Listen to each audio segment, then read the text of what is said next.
Hello everyone. I killed two birds with one stone with this card.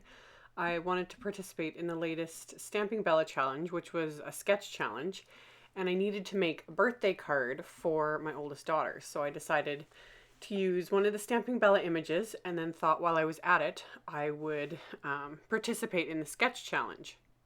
So for this main image here, I'm using the Stamping Bella Uptown Girl Bentley is Blown Away, and I inked her up with My Favorite Things Black Licorice Hybrid ink, and then stamped her onto CC Designs Copic Quality 110-pound cardstock. That's another one of those questions I get a lot. What ink did I use? What paper? I always link to the inks I use and the cardstock I use, along with all the other supplies, in the description box below the video, as well as on my blog post, which is also linked in the description box below the video.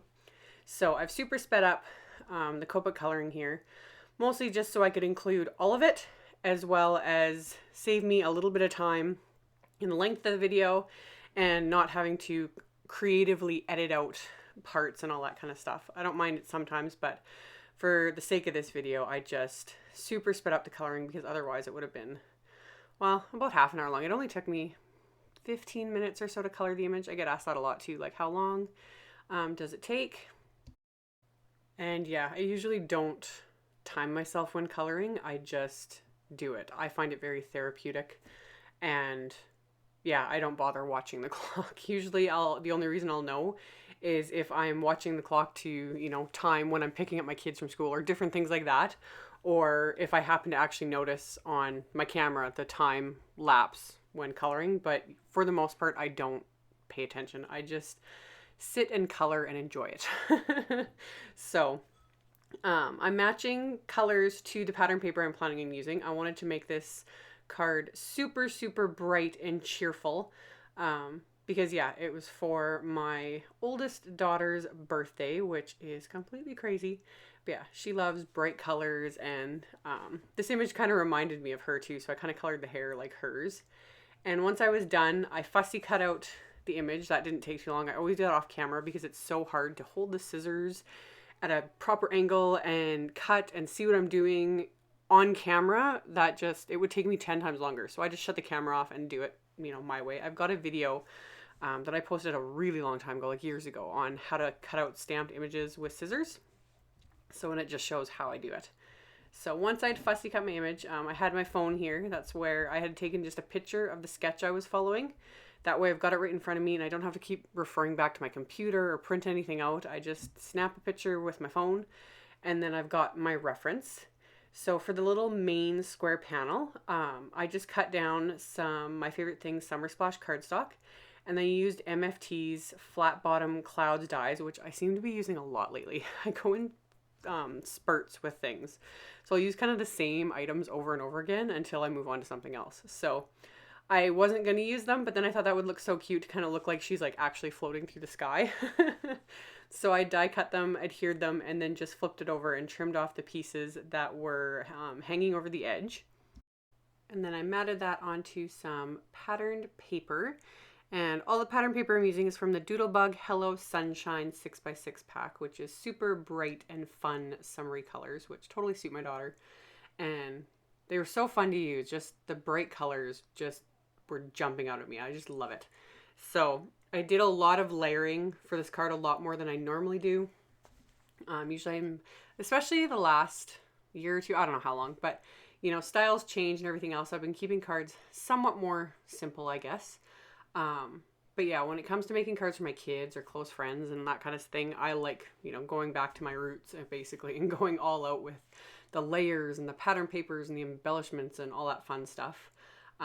Especially for my kids and my oldest daughter. She saves all the cards I give to her. So she's got them all displayed in her room on her shelves and on her little bulletin board in her room, which totally makes my day every time I see that she keeps them all and just really likes them, especially as she's getting older and she's turning into quite the artistic little soul. So she really enjoys anything handmade and that sort of thing. So I like to go all out on the cards I make for her. So I did a bunch of layering with pattern papers, and then I layered on some wide grosgrain ribbon, and then I added some AmyR's polka dot ribbon, and then I popped up the main little panel here with some foam tape to give it even more dimension. That's another thing I love doing, is when it's for family member, a close friend, someone I'm not planning on mailing the card to, I can go all out with the embellishments. Even though I don't mind mailing cards like this, I usually just pop them in a bubble envelope, especially if it's an off size like this that's too big for a standard A2 size card. I would just pop something like this, like right in a bubble envelope, make sure it's padded nicely to keep anything from getting smushed. And yeah, it'd be good to go. It costs a little extra to mail, but it totally makes the person's day when they get it. So after I adhered the main image, I used the MFT little letters dynamics and die cut my daughter's name from some daffodil cardstock from MFT. That's another thing I love to do for my kids, especially because even though their names aren't like totally off the grid or weird, like, you know, they're standard spelling and that, but I purposely chose names that aren't completely common, I guess. Which makes it difficult when you do see stuff that's personalized for people, and my kids never see their names on anything hardly. So I like to kind of make up for that with all the cards I make for them. I like to, you know, include their name, so it's something specifically, obviously, for them. So after I adhered the letters for her name, the yellow kind of was just blending into all the craziness of the pattern paper. So I took the darkest yellow of the Copic markers I had been using and just shaded from the bottom of the letters just to add a bit of depth, and then I'll actually add more stuff to it later. And then for the numbers, I used the little numbers dynamics to die cut her age that she just turned, which is 12, which is crazy.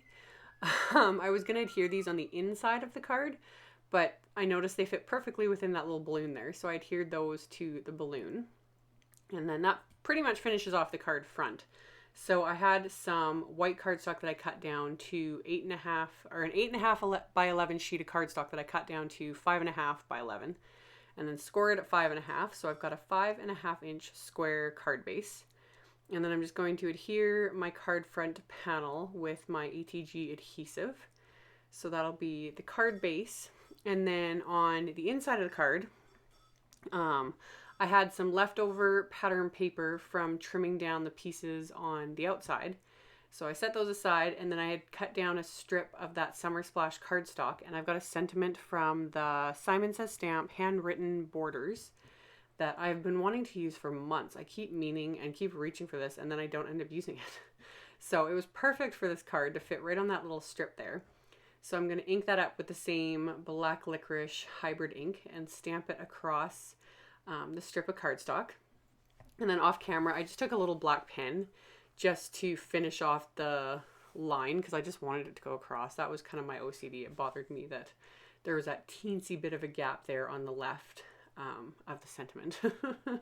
So did that. And then I'm just going to adhere the pattern papers to kind of the bottom of the inside of the card, leaving enough area on the top there so I could write something to my daughter.